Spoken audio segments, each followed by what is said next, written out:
Hey guys, what's going on? Welcome back to Little Jay's Talk. I filled out a lineup card here, and then I put it on camera and realized that, my handwriting is not suitable for your consumption. I'll give you a little look here. Right? Not good. Not good at all. But what this is, I will give you a brief look at it. Boom. Okay? That is the Blue Jays lineup going into this season as it currently stands, along with their WRC Plus, which is their weighted runs created. 100 is league average. And I just wanted to go over how the lineup sits, along with what their projections are from Steamer. So again, these aren't my numbers. These are people that are using some sort of algorithm to, I haven't looked too much into exactly how they determine these things, but they're using some sort of projections to come up with how these players will perform. And I'm just going to give my thoughts on this, about where the team currently stands, if there's any surprises to me, and I'll look forward to your guys' thoughts on this. So first off, they got George Springer. So I should say, this is my batting lineup. It's just their projections. So batting leadoff, George Springer playing right field. 110 weighted runs created plus. I don't know why they see George being above league average when he wasn't last year. Maybe they just think that he had a flaw somewhere in his swing or something that was easily correctable. Maybe they think David Popkins is just going to fix everyone. Either way, Springer, 110, 10% above league average. Good enough for me. Number 2, Bo Bichette, playing shortstop, 118. A little bit low if you're picturing Bo to be back to like himself. 125, 130 probably could happen for Bo Bichette. But you know what? I understand where they're coming from. He was terrible last year. He's been dealing with some injuries. To think that he's going to be healthy all year long and just rake the whole year, probably unlikely. So 118, no real issues there. Vladdy, 155. A little bit worse than last year, still phenomenal. Still going to be like a top 5 MVP type guy. Would love to see it, especially, he wants that extension. Hopefully we get this done before the season. Batting 3, 155 works. Tony Taters, number 4. Anthony Santander, 122.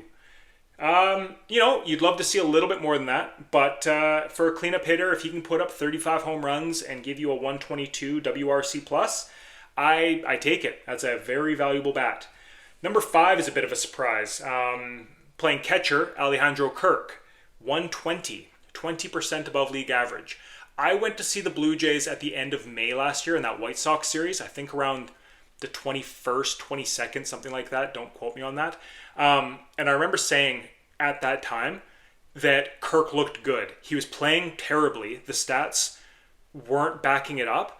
But watching his at-bats, I felt really good about Alejandro Kirk. He was putting good swings on the ball. And from that point forward, like kind of starting in June, he did start to tick up in his numbers. His average started to creep up. He was hitting for like a little bit more power, a little bit more gap power, things like that. I think the worst of Kirk, like last year, the 2023 season, I think that stuff is behind him now. I don't know if he'll reach 120, but I think he will be a league average guy quite easily, and I do expect him to be above that 100 mark for sure. Number 6, we've got our first platoon here. Will Wagner, Orelvis Martinez, DH, batting 6. Will Wagner is projected to be a 122 against righties, which basically would be in line with his last season. He was very effective last year. So yeah, he's, what is he now, 26 years old, somewhere around there. He's had a lot of repetition in the minor leagues. He's gotten his cup of coffee in the major leagues, and nothing about him looks like a fluke. He seems to have a very good plate approach. He's a ball player. Obviously his dad is Billy Wagner. So, he's been around. He's not overwhelmed by any moments or anything like that. He seems like a legit guy. I don't expect him to be, a cleanup hitter for this team ever, but he looks like he'll be a very competent MLB bat, and I feel like that's why they allowed Spencer Horwitz to go. I think that the Blue Jays have similar projections to this, and they are not worried about putting in Wagner into the everyday lineup, or in this case, platooning him with Orelvis Martinez, who would bat against lefties. And on that front, Orelvis is projected to be a 104 against lefties. So he's a little bit below league average projection for righties. I think he was around a 90. and against lefties, he's a 104. So you could platoon the two. You could ride the hot hand between DH and third base. You've kind of got Ernie Clement in the mix as well. So Clement could go to the bench, and or Elvis or Wagner could take some days from him, depending on how things go. Or if Ernie keeps hitting well and playing Gold Glove defense, he will secure the job and make the others fight over their own playing time. Either way, it's kind of a win-win. You've got three guys there that you feel relatively good about, and may the best man win. I think a little bit of competition is a good thing. Speaking of Ernie Clement, number 7, third base, Ernie Clement, 103. As I just mentioned, he's a guy, he'll give you very strong defense, hopefully close to Gold Glove caliber. Will the bat keep up? That's the main question with him. He's got the speed, he's got the fielding. Does he hit enough to stay in the lineup? If not, he will be your utility guy. He'll be, to steal a basketball term, your sixth man. He can play shortstop, he can play second, he can play third. You could probably throw him out in left field if you had to. That's not the end of the world to me. In fact, that's kind of where I want him to be. I want him to be the jack of all trades, really. And he provides a real security blanket if he can fill in for injuries at any spot. And to be honest, he could be your everyday third baseman and still fill in at shortstop or second base as needed. And you give those days to a Elvis or Wagner. I have no issues with any of that. So Ernie Clement, 103 WRC plus projection, batting 7th in your lineup. 8th, Dalton Varsho, center field, 101. Now, this to me feels ambitious, and the only reason why, I shouldn't say ambitious, it skews what the real production from center field could potentially be, because we don't know when Varsho will be back. Everyone keeps saying early in the year. I don't know what that means, though. Is he good to go or not? Is he close to good to go? Is it going to be, all of April? Is it all of April and May? How long can this go on before it starts to impact his season, or at least the first, month plus while he's getting his groove on at the dish?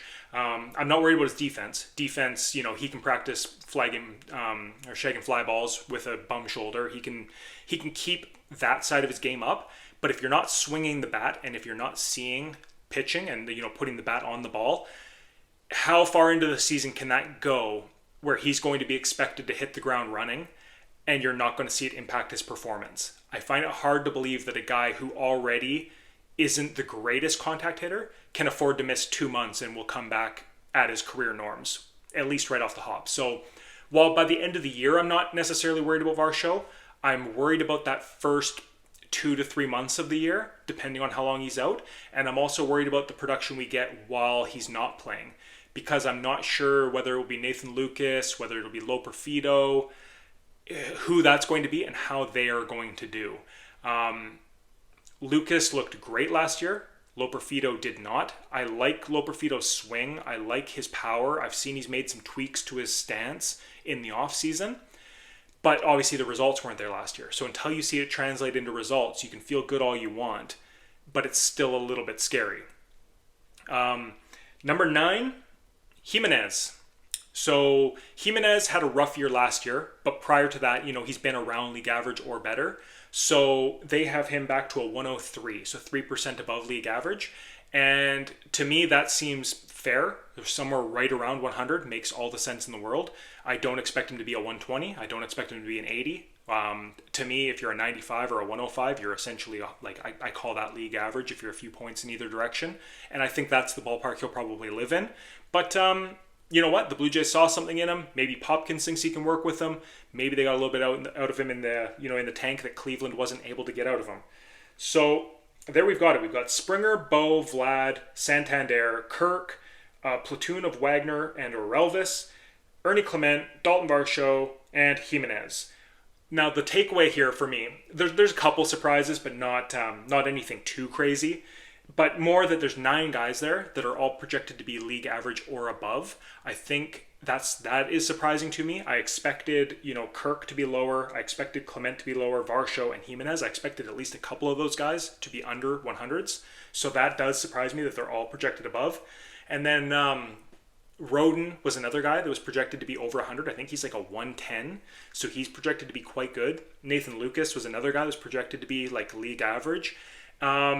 And then there were also some other ones like Kasevich and that they're projected to do all right if they were to get called up. And, Leo Jimenez. So I'm impressed with the depth that we've got. of guys that can produce league average results.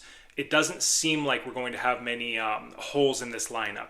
Even if we do have a couple of injuries, even if we do have to go down the depth chart a little bit, this year feels a little bit different in that we actually have some AAA guys who we can hit the ground running with that we didn't necessarily have last year or we weren't aware of last year. So yeah, I'm very optimistic overall with the lineup. I would still like to see us acquire one bat, whether that's a platoon option or a bench piece with some upside, some skill that we don't currently have. I wouldn't even mind actually a real base stealing threat either if it was a guy that can play a fourth outfield role. Like if we can shuffle some of these guys around, make some trades. It doesn't have to be a slugger per se is basically the point I'm trying to get across is I don't need to see another 40 home run guy. It would be cool, obviously, but it doesn't have to be that skill set. I would just like a guy who's a productive, proven major league guy and not have to rely on quite so many of these projections. But as it stands, I think we're all right going into the season. And, there's always the trade market once the season starts. So let me know what you guys think about this. Are you surprised by some of these numbers? How are you feeling about the lineup? Do you think we have to go out and get somebody or do you think we're good? Anyways, let me know in the comments below. I'd love to hear from you guys, okay? We'll see you guys later. Bye-bye.